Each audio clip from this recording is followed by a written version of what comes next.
10:22 a.m. June 4, 1942, Central Pacific Ocean 200 miles northwest of Midway Atoll. 3 Japanese carriers are burning on the horizon. Akagi, Kaga, Soryu, the most powerful naval strike force in human history, gutted in 6 minutes by American dive bombers. Impossible. Every war game, every intelligence report, every strategic analysis predicted Japanese victory. America was supposed to surrender today. But through the black smoke, a 4th carrier emerges. Hiryū, alone, defiant. Her flight deck alive with aircraft launching, not retreating, but attacking. 1 carrier against an entire American fleet. Tactical suicide. Strategic madness. She charges anyway. On Enterprise radar screens light up. Enemy planes inbound. Fighter pilots overhead watch fuel gauges drop toward empty. Below, hundreds of Japanese sailors thrash in burning oil. Their screams carry across calm water. The stench of aviation fuel and charred flesh rides the wind. 1 American gunner, hands still trembling from his dive, can't look away from the men dying in the swells. His squadron just killed 3 carriers. The battle should be over. But Hiryū is turning toward them, launching everything she has left, refusing to die. The young gunner whispers to no one. What kind of men don't know when they're beaten? The battle isn't over. It's just begun. What happens when the last ship refuses to die? In 12 hours, he'll learn the answer, and it will haunt him forever. The Pacific Ocean swallows everything. 15 million square miles of empty blue where 2 fleets hunt each other across distances that make European warfare look like backyard brawls. Midway Atoll, 2 coral specks, 1 airstrip, a few hundred Marines. Strategically, it's everything. Lose Midway. Hawaii Falls. Lose Hawaii Japanese battleships shell San Francisco. American children learn Japanese in schools. The war ends before it begins. June 1942. 6 months since Pearl Harbor. Japan controls an empire from Burma to the Gilbert Islands. 1 weapon made it possible, Kido Butai. 4 fleet carriers, Akagi, Kaga, Soryu, Hiryū, moving as a single killing machine. More firepower than Britain's entire navy. Untouchable, undefeated, unstoppable. Admiral Chuichi Nagumo commands them. The Pearl Harbor attack was his. Now Midway. His plan is surgical obliterate. The American garrison occupy the atoll, lure out the U.S. Pacific Fleet, annihilate it. Simple. Certain. He approaches with the confidence of a man who's never lost. What he doesn't know, American cryptographers cracked Japan's naval codes weeks ago. Admiral Chester Nimitz knows exactly when Kido Butai will strike. Knows exactly where. 3 carriers, Enterprise Hornet Yorktown, wait in ambush northeast of Midway, hidden beyond Japanese search patterns. Perfect trap.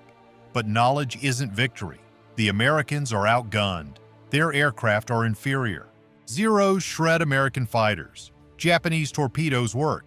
American torpedoes don't. Most U.S. pilots have never fired a gun in combat. They're clerks and farm boys flying obsolete planes against the best naval aviators on Earth. The odds are a massacre waiting to happen. Then Nagumo makes his first mistake. He divides his attention. Midway installations, American carriers. 2 targets. His staff argues in the pre-dawn darkness. Which threat is real? Launch now with the wrong ordnance. Wait and risk surprise. Every voice in the command room contradicts the last. He hesitates. At 7 a.m., his bombers strike Midway with land attack bombs, effective against runways, useless against ships. Then the report comes, American carriers spotted. Nagumo orders the rearming. Swap every bomb, load armor-piercing ordnance, torpedoes. His crews work in chaos. Bombs pile on hangar decks, no time to store them safely. Aviation fuel lines run open across the deck. Armed aircraft pack every available space. By 10 a.m., all 4 carriers are floating ammunition depots. Zeros that should be flying combat air patrol are trapped below, unable to launch. The fleet turns into the wind to recover aircraft from the Midway strike. Every ship locked in straight courses. No evasive maneuvers possible. All Japanese fighters pulled down to sea level, slaughtering American torpedo bombers. Nobody watching the sky above. Nagumo stands on Akagi's bridge. He's sending men into a maelstrom he created. His operations officer suggests waiting. His air commander demands immediate launch. The intelligence officer reports conflicting data. Nagumo's jaw tightens. Whatever he decides, men will die because of it. The weight crushes him. He can feel it in his chest, the knowledge that this moment will define everything. He doesn't know he's already lost. 200 miles away, American dive bomber pilots bank through clouds. Lost, low on fuel, about to turn back. Then one pilot spots it, a lone Japanese destroyer racing northeast. Full speed, white wake like an arrow across blue water. The destroyer is rushing to rejoin the fleet.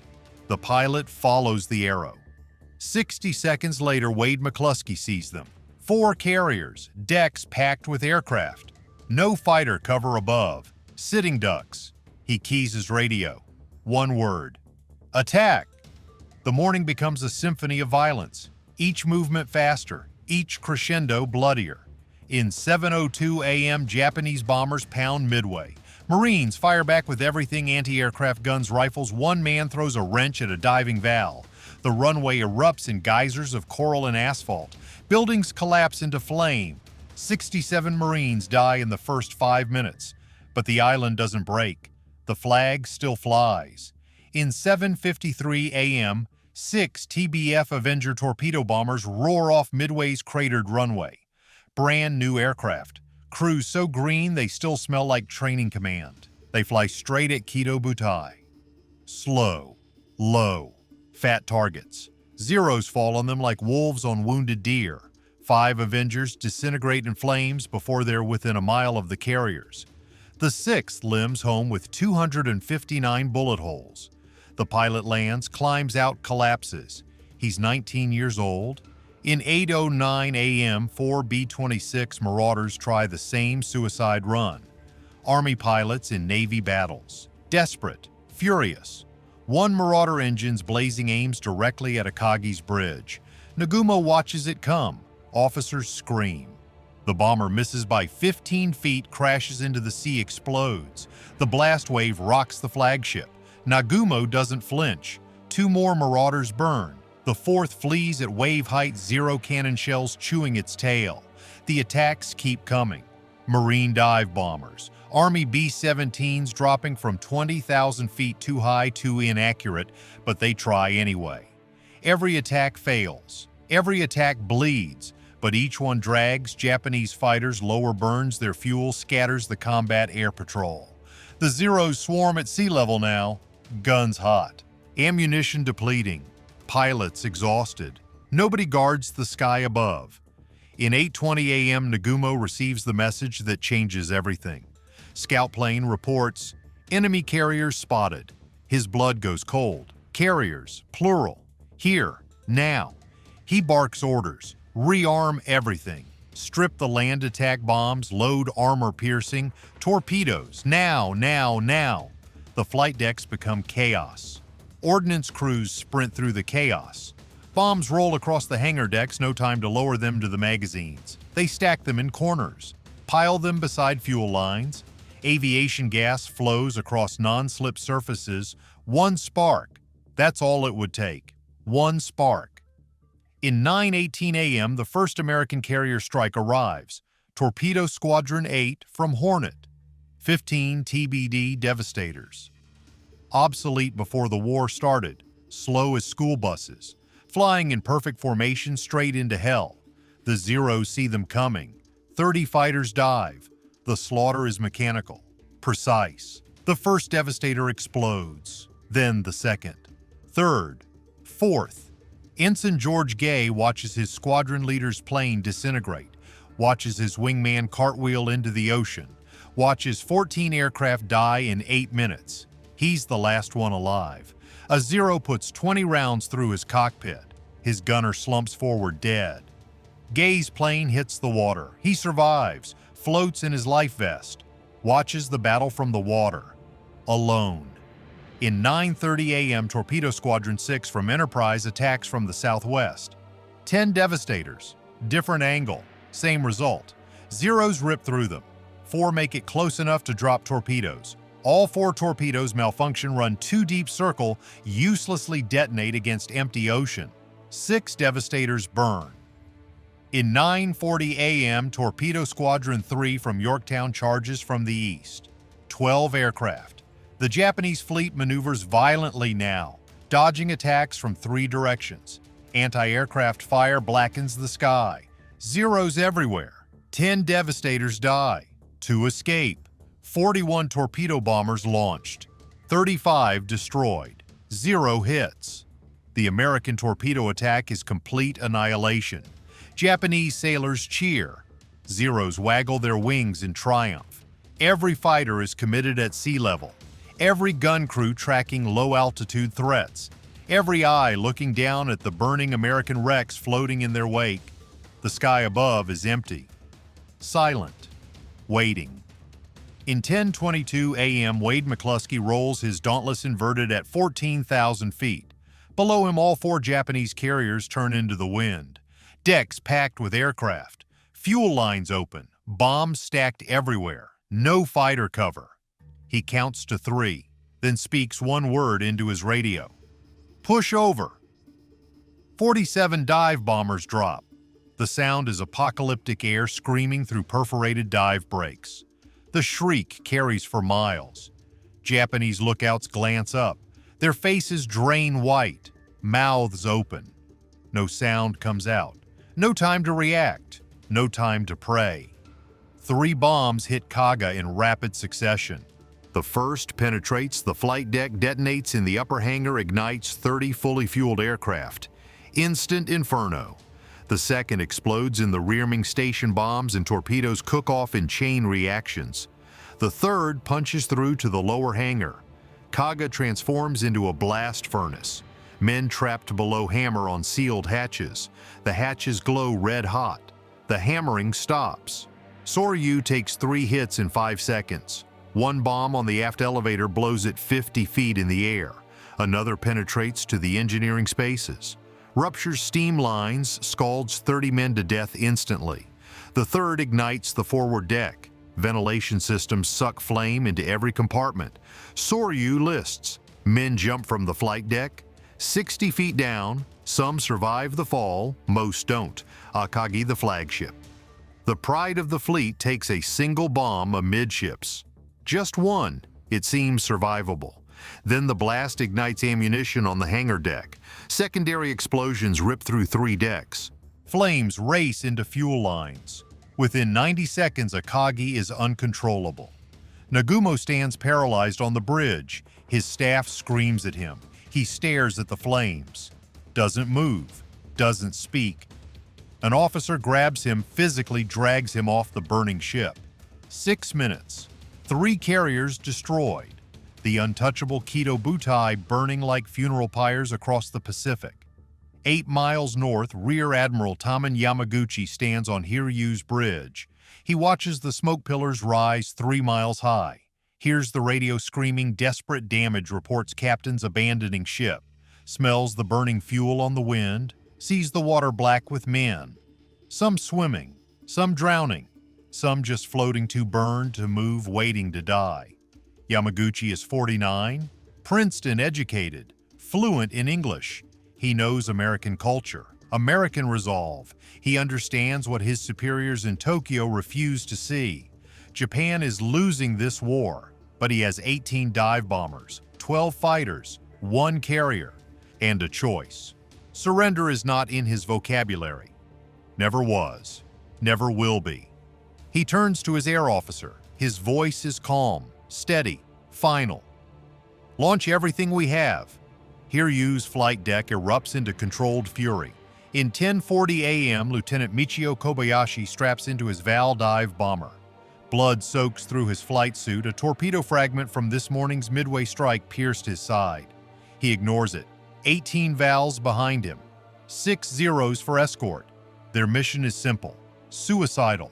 Find the American carriers, kill them. Die trying. Yamaguchi's calculation is ice-cold mathematics. Kido Butai is finished, 3 carriers burning. But if Hiryū's strike force cripples even 1 American carrier, Japanese submarines can finish it. Surface ships can close for the kill. 1 carrier. That's all he needs. 1 carrier to keep this battle alive. It's desperation, but desperation with precision. The strike force climbs to 13,000 feet, turns northeast. No radar, no certainty. Just dead reckoning navigation and radio reports from scout planes that might be wrong. The Pacific stretches infinite and empty below. Kobayashi's side burns. He focuses on the instruments. Doesn't look down. If he looks down, he'll see the blood pooling in his cockpit. In 11:59 a.m., Yorktown's radar picks them up. 40 miles out. Closing fast. Fighter director officers scramble 12 F-4F Wildcats. The American pilots climb hard engines screaming. They have altitude, speed, surprise. The Wildcats hit the Japanese formation head-on. Frontal assault, no mercy. 2 valves explode immediately, direct hits, no parachutes. A Zero catches fire, spins into the ocean. The formations shatter. Planes scatter in every direction, but Kobayashi holds his formation. Wounded, bleeding. He doesn't break. He splits his bombers into 2 groups. Classic tactic, overwhelm the defenses from multiple angles. The valves dive through the American fighters. 3 more go down. 2 more. The formation shrinks with every mile. In 12:10 p.m., Yorktown appears below. She's maneuvering violently, hard turns, emergency speed, every gun firing. The sky fills with black flak bursts. Tracers draw glowing lines through the air. Wildcats pursue the valves, machine guns hammering. Another valve disintegrates, then another. 10 valves remain against an entire carrier battle group. Kobayashi rolls inverted, dives. His bomber screams down at 240 knots terminal velocity airframe, shaking dive brakes, howling. Flak bursts around him. A fragment punches through his canopy. Doesn't matter. At 1,500 feet, he releases. The 550-pound bomb falls in a perfect arc. It hits Yorktown's flight deck, penetrates 3 decks, explodes in the forward magazines. The blast kills 66 men instantly, vaporizes some, incinerates others. The lucky ones die before they feel it. 2 more bombs hit within seconds. 1 explodes in the smokestack uptakes, extinguishes 5 of 9 boilers. Black smoke pours out. Yorktown's speed drops from 30 knots to 6, dead in the water. A sitting target. The 3rd bomb penetrates the flight deck, detonates in the hangar. Aircraft explode. Aviation fuel ignites. Men burn. Yorktown lists. Smoke pours from 3 massive wounds. The crew fights fires, tries damage control, but she's dying. The surviving valves streak away, weaving through anti-aircraft fire. Kobayashi's aircraft is shredded, holes everywhere, hydraulics failing, fuel streaming from punctured tanks. He doesn't care. He keys his radio. 3 certain hits, target burning. Only 10 of 18 bombers make it home.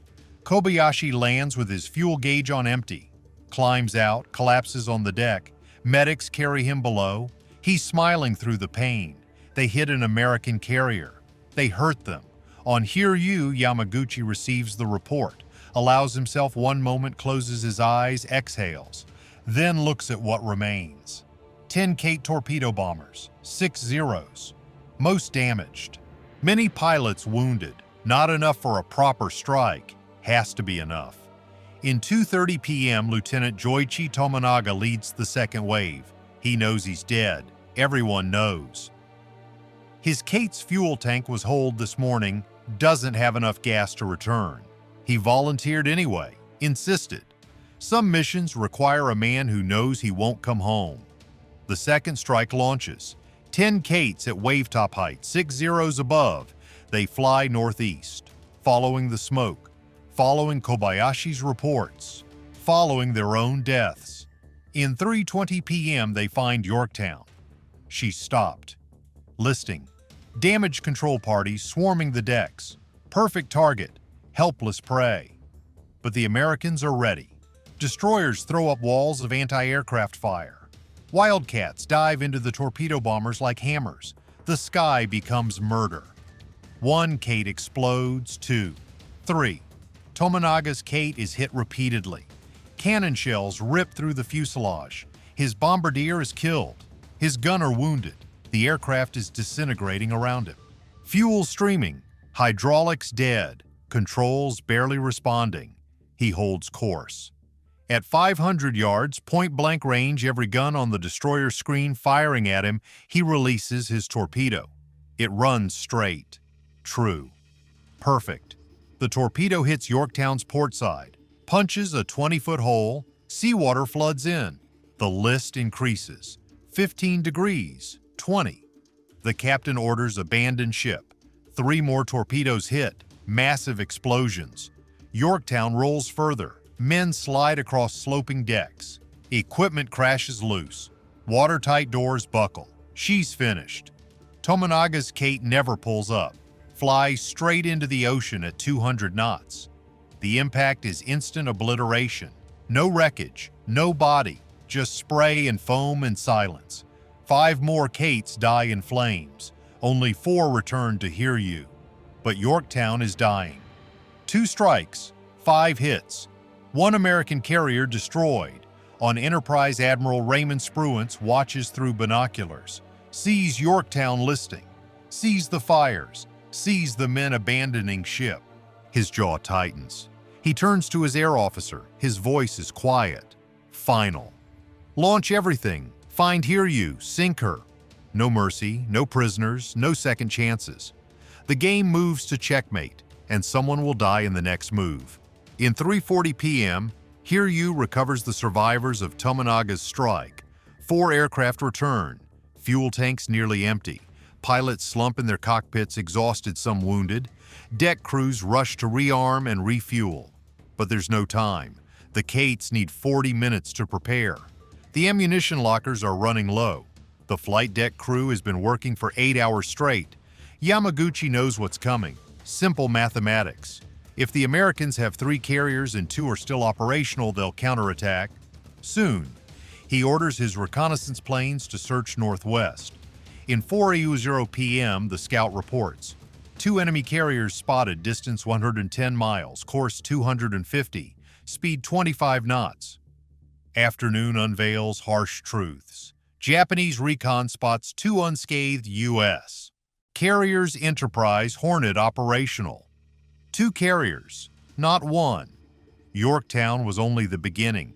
Enterprise and Hornet are intact, undamaged, fully operational.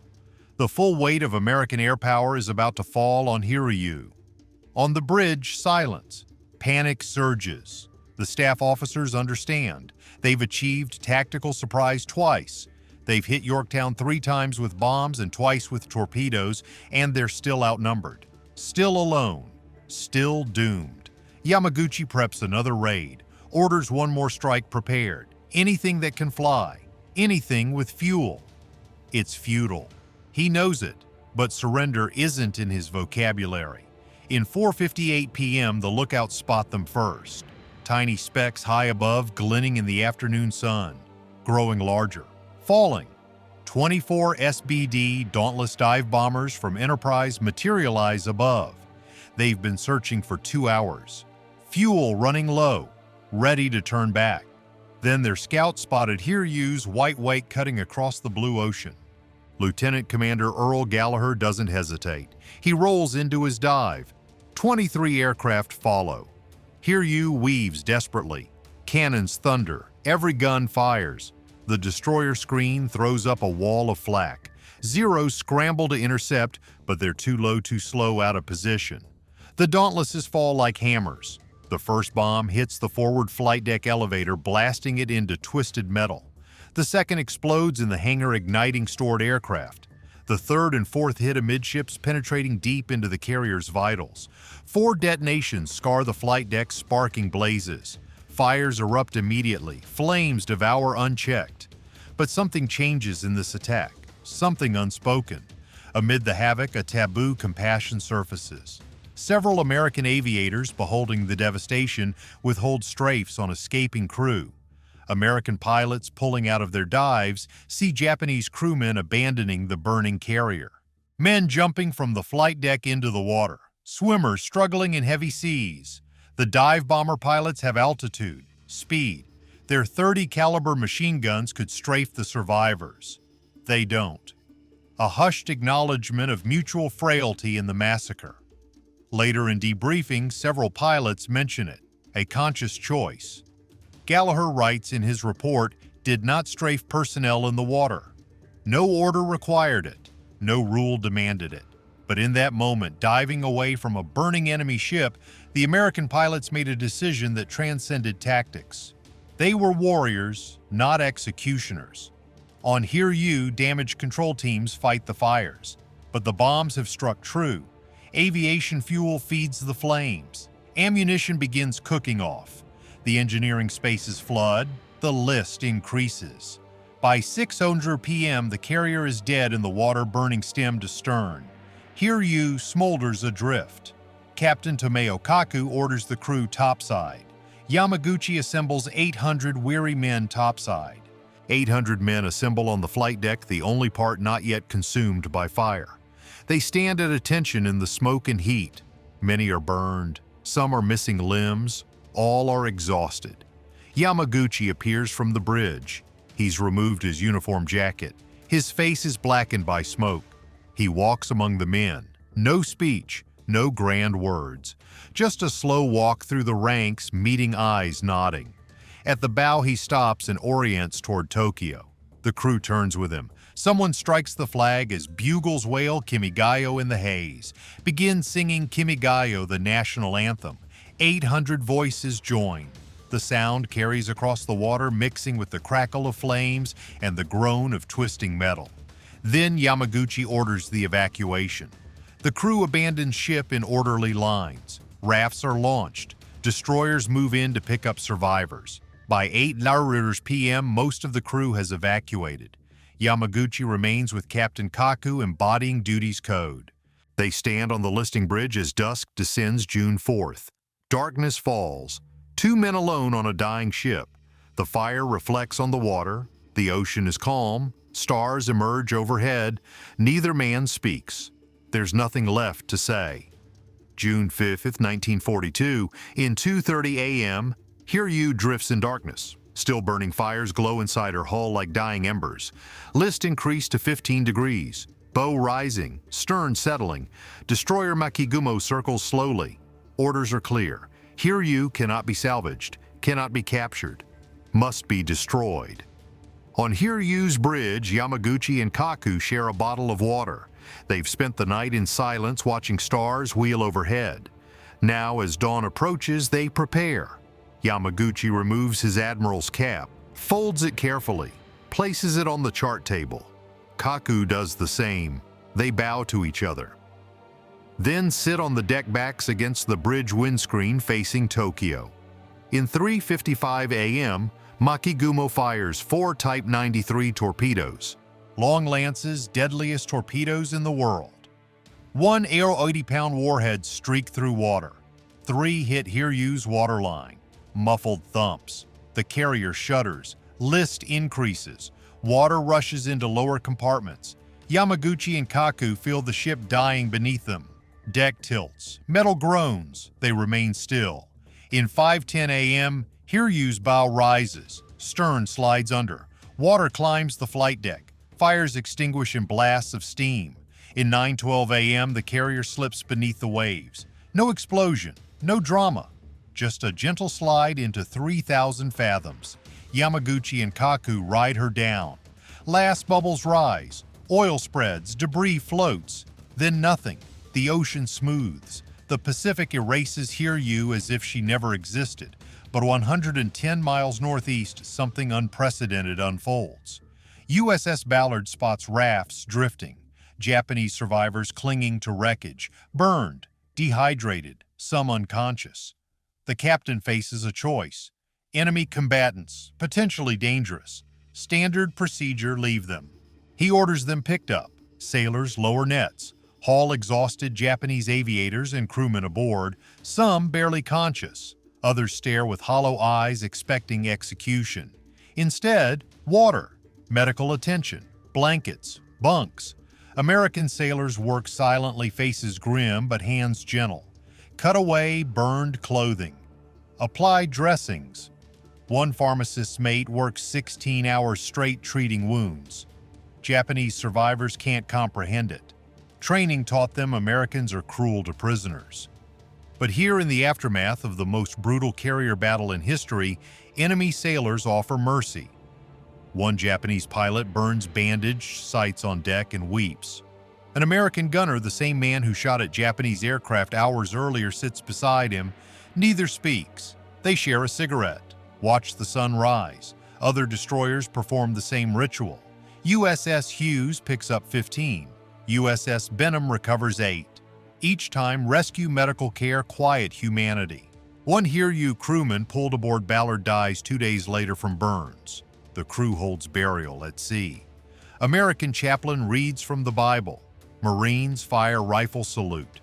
Body committed to ocean and canvas shroud weighted with shell casings. His former enemies stand at attention as he slides into the Pacific. Small gesture. In a war that will kill millions, it means almost nothing. And it means everything. June 5th, 1942, dusk. The smoke clears. 4 Japanese carriers rest on the ocean floor. Akagi, Kaga, Soryu, Hiryū. Kido Butai obliterated. The most powerful naval strike force ever assembled gone.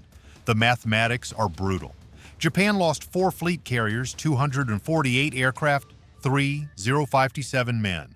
Among the dead, 110 of Japan's most experienced pilots, veterans of Pearl Harbor, the Philippines, Indian Ocean raids. You can build a carrier in 2 years. You cannot replace a veteran pilot in a decade. Admiral Yamaguchi rests beneath 3 miles of water. Captain Kaku beside him. In Japanese naval tradition, a captain who loses his ship bears dishonor. Death restores honor. Ancient code. Logical to them. Incomprehensible to the Americans who picked up survivors. American losses are lighter but real. USS Yorktown, crippled, is finally sunk by Japanese submarine on June 7th. Destroyer Hammond goes down with her.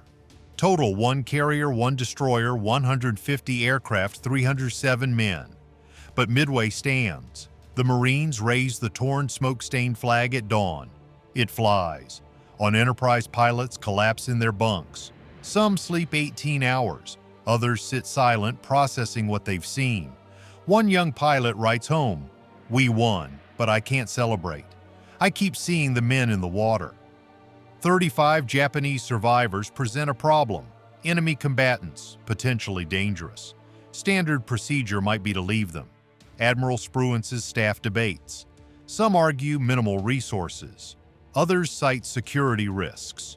Spruance settles it with one sentence: "Treat them as you'd want our men treated." The prisoners transfer to Midway, then Pearl Harbor.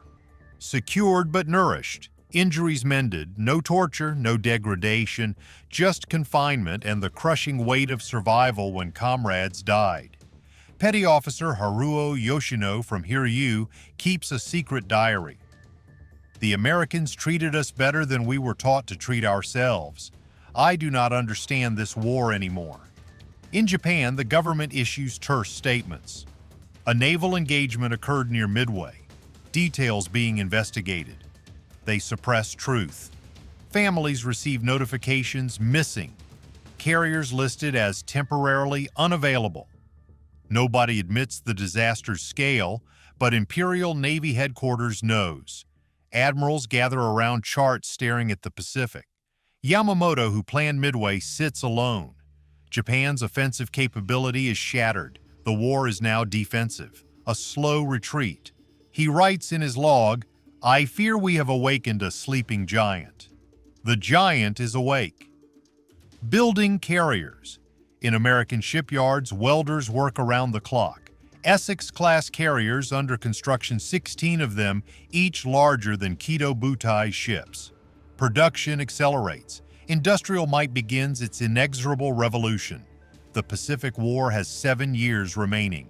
Island assaults, kamikaze attacks, firebombing, atomic horror.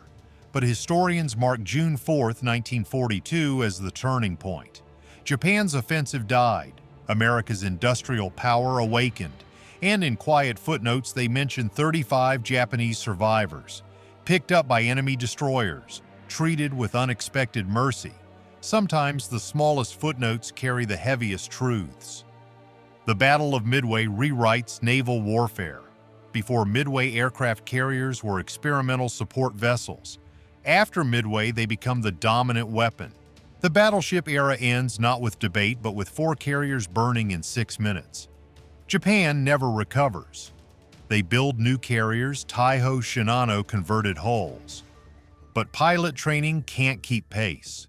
The veterans who died at Midway represented decades of institutional knowledge. Their replacements fly with 100 hours of training instead of 800. By 1944, Japanese carrier pilots can barely land on a deck, much less fight. America's Essex-class carriers enter service in 1943, better damage control mass production.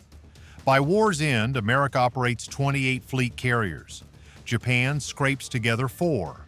The mathematics become hopeless. But the moral precedent matters more than tactical innovation.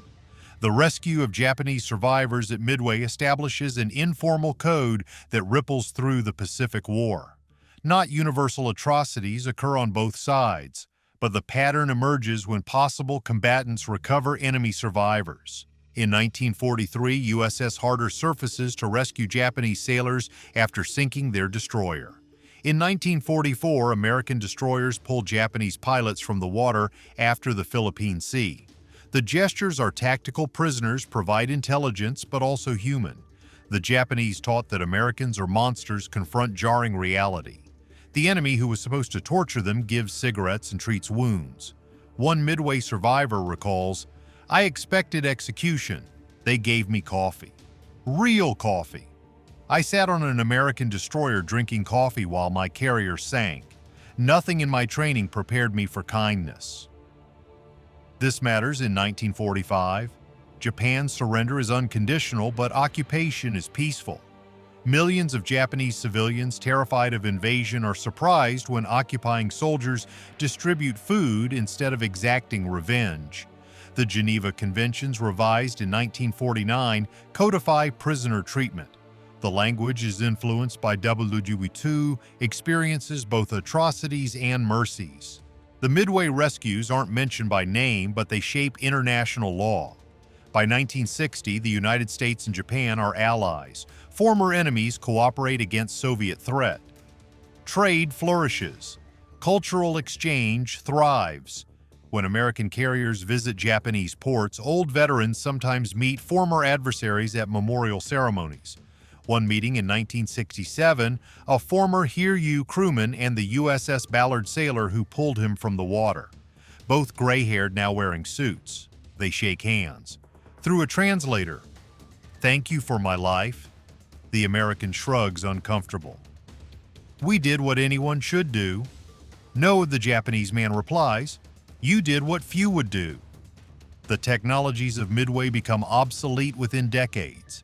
Jets replace propellers, missiles replace bombs, nuclear submarines prowl where Hiryū settled, but the human choices made in June 1942 endure.